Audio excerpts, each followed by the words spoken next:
Bueno, buen día. Mi nombre es Gonzalo Irala Castillo. Soy estudiante de quinto año de medicina de la UPC, Universidad Peruana de Ciencias Aplicadas. Y en esta oportunidad vamos a hacer una revisión muy breve acerca de lo que es la semiología respiratoria. Específicamente vamos a hablar de la percusión en esta oportunidad.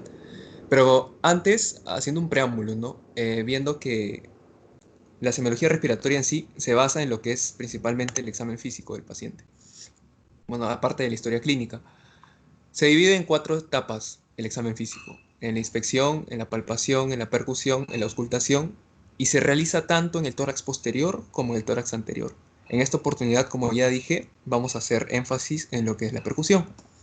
Ahora, la percusión se define en sí como la percepción por parte del examinador clínico de diversas características de los sonidos generados al los dedos del examinador golpear, tanto puede ser directamente la pared torácica del paciente o indirectamente la pared a través del golpe contra otro dedo. En este caso, bueno, generalmente la superficie corporal. ¿Con qué finalidad? La percusión en sí es una parte fundamental dentro de todo el examen físico respiratorio, ya que va a permitir identificar al, bueno, en este caso el examinador, la presencia quizás de alguna anomalía en el parénquima pulmonar o en el espacio pleural.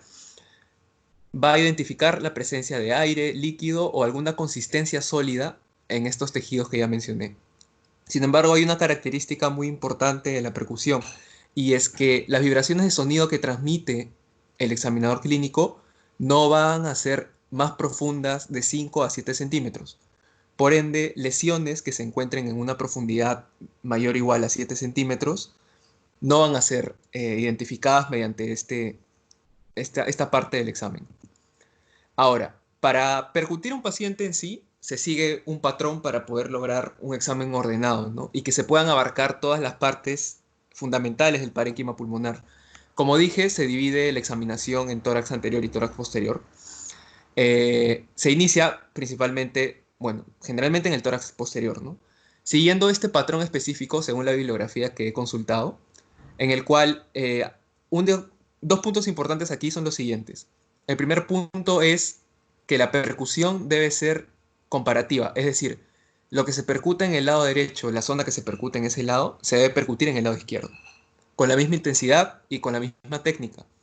Otro punto fundamental es que al momento de hacer la técnica, se respete la técnica en sí, ya que uno que otro movimiento o una que otra interferencia, quizás de los dedos o de las manos del examinador, puede hacer que el patrón normal de una percusión no se pueda apreciar como tiene que ser, y puede dar quizás sospechas diagnósticas distintas. Es por eso que la técnica debe hacerse de la forma correcta. Más adelante voy a explicar las técnicas. Ahora, este es el patrón que se sigue para la percusión en el tórax posterior.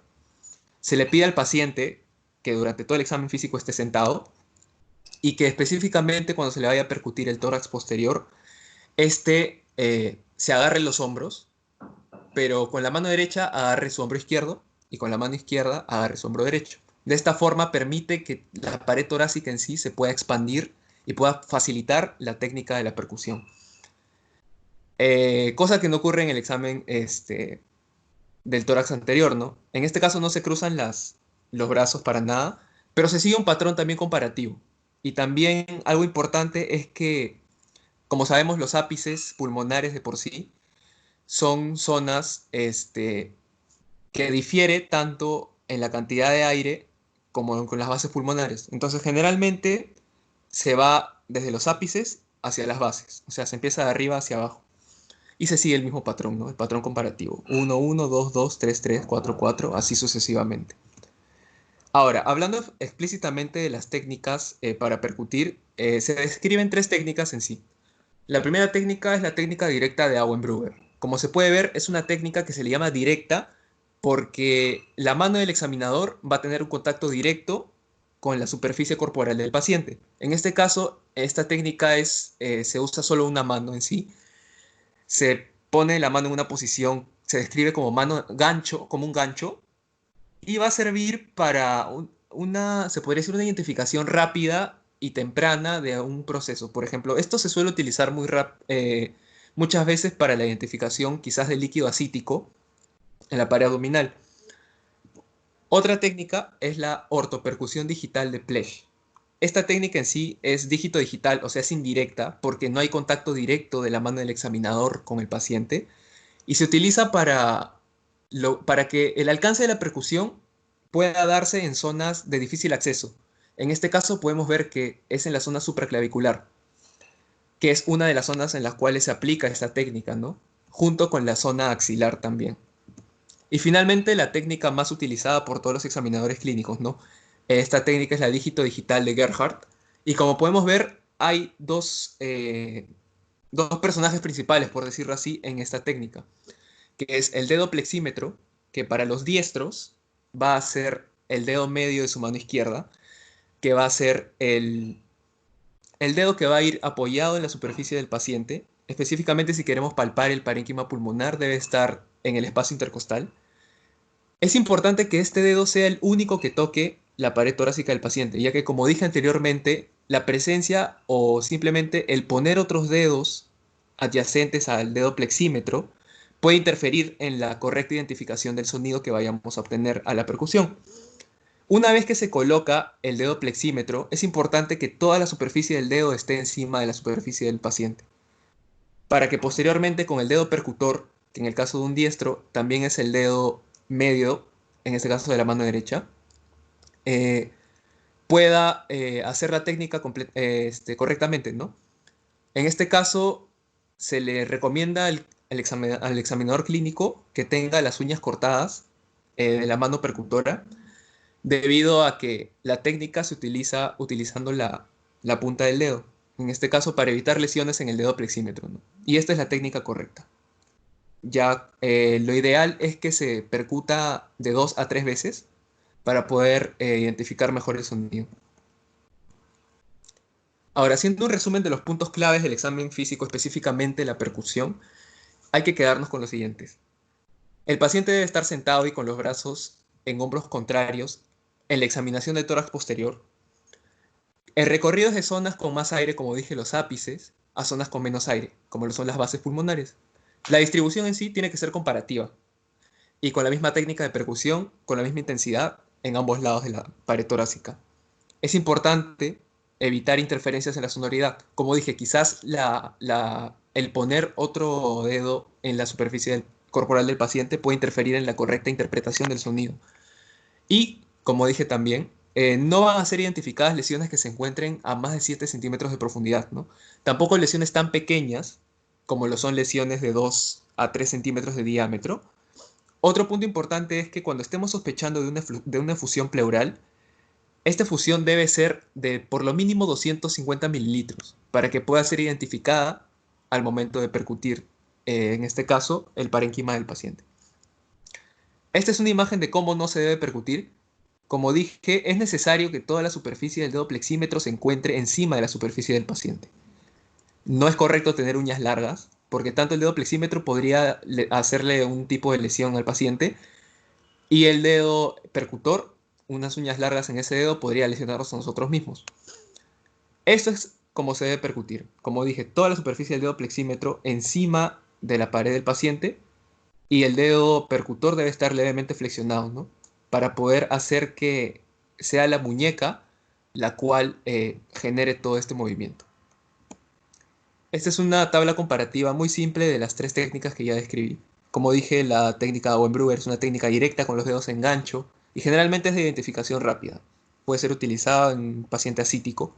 La técnica de Plesch, que es una técnica indirecta dígito digital, principalmente para llegar a zonas de acceso limitado, como lo es la zona supraclavicular y axilar.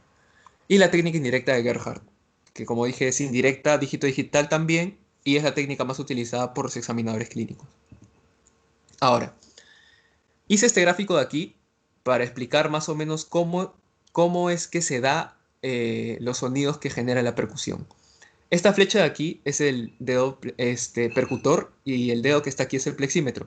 Lo que va a suceder aquí es lo siguiente. El dedo percutor va a golpear al dedo plexímetro y lo que va a generar son ondas de sonido, las cuales van a viajar a través de la pared torácica y son las ondas que van a rebotar y va a escuchar el examinador clínico. Entonces, de acuerdo a lo que escuche el examinador clínico, se va a determinar cuál es la anomalía que quizás puede tener el paciente. ¿Y cómo se explica? Se explica de la siguiente forma. Como dije, lo que percibe el examinador clínico es el sonido. Entonces empezamos hablando de qué es el sonido. Como dije, son ondas vibratorias en sí, que se generan justamente por vibraciones o por otro golpe que genera estas vibraciones dentro del cuerpo. En este caso, es fundamental que estas ondas se transmitan a través de un medio. Este medio puede ser un medio sólido, un medio líquido o un medio gaseoso. O sea, debe transmitirse en pocas palabras en materia, para que se traduzcan en ondas sonoras, como se ve aquí en este cuadro, que posteriormente pueden reflejarse originando eco o algún otro tipo de sonido, ¿no? Y son las ondas que recibe el oído, en este caso el examinador clínico. Yéndonos al otro lado del diagrama, el sonido en sí posee tres cualidades, que son la sonoridad, el tono y el timbre, que tanto estas tres se relacionan con lo que es la intensidad, la frecuencia y la forma de onda que va a tener el sonido. Vamos a ver también que estas características que tiene el sonido van a variar de acorde al medio por el cual el sonido viaje en el paciente. Como dije, es fundamental que el sonido se transmita a través de un medio. Como dije, puede ser sólido, líquido y gaseoso. Y de acorde a cuál sea el medio por el cual se transmita este sonido, eh, su velocidad va a variar. Como podemos ver, el medio sólido suele tener más enlaces entre moléculas, lo cual facilita el paso rápido del sonido, ya que los átomos en sí van a estar más pegados y se podría decir, facilitar todo este pase que puede tener el sonido, cosa que no sucede tanto con los líquidos. Si bien es cierto, la intensidad de sus enlaces no son tan fuertes como los sólidos, y también en número son menores. Entonces, el sonido va a tardar un poco más que los sólidos en transmitirse en este medio, y ya va a tardar mucho más en el medio gaseoso, ¿no? En el cual los enlaces son casi mínimos y donde no son tan fuertes. Esto va a explicarse también en los hallazgos del examen físico, como lo voy a mostrar posteriormente. Ahora, esos son los sonidos que nosotros obtenemos a la percusión. En este caso puede ser torácica o abdominal del paciente. En este caso vamos a hacer énfasis en la percusión torácica. Los sonidos que encontramos son la matidez, la submatidez, la resonancia o claro pulmonar, como lo menciona este cuadro, la hiperresonancia y la timpánica. Cabe recalcar que de estos cinco, solo cuatro son normales: la matidez, la submatidez, la resonancia y el timpanismo o la timpánica. Sus intensidades, sus tonos y su duración va a variar, ¿no? De acuerdo al medio por el cual se transmite el sonido. En este caso, se suele decir que los sonidos mates es cuando hay presencia de algún sólido o quizás algún líquido en el parénquima pulmonar. Entonces, debido a esto, es que su duración va a ser corta, porque el sonido viaja mucho más rápido. Entonces va a ser un sonido brusco, de intensidad suave, de tono alto en el caso de la matidez, y de intensidad intermedia y de tono intermedio en caso de la submatidez. Cosa que no sucede en la resonancia, porque la resonancia es el sonido de un pulmón normal, o sea, un pulmón lleno de aire. Por ende, en un estado gaseoso, el sonido va a demorar más en pasar. Por ende, su duración va a ser mucho más larga. Y va a ser un sonido, se podría decir, más sostenido, no tan brusco como lo es el mate y el submate, con intensidad fuerte, con tono bajo. Ahora, la hiperresonancia es un estado en el cual hay más aire de lo normal. Entonces, claramente, al haber más aire de lo normal, el sonido va a demorar mucho más en pasar. Por eso mismo su duración es mucho más larga, su intensidad más fuerte y su tono más bajo.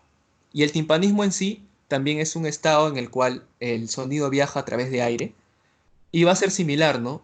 Una duración también larga, un tono alto y una intensidad fuerte.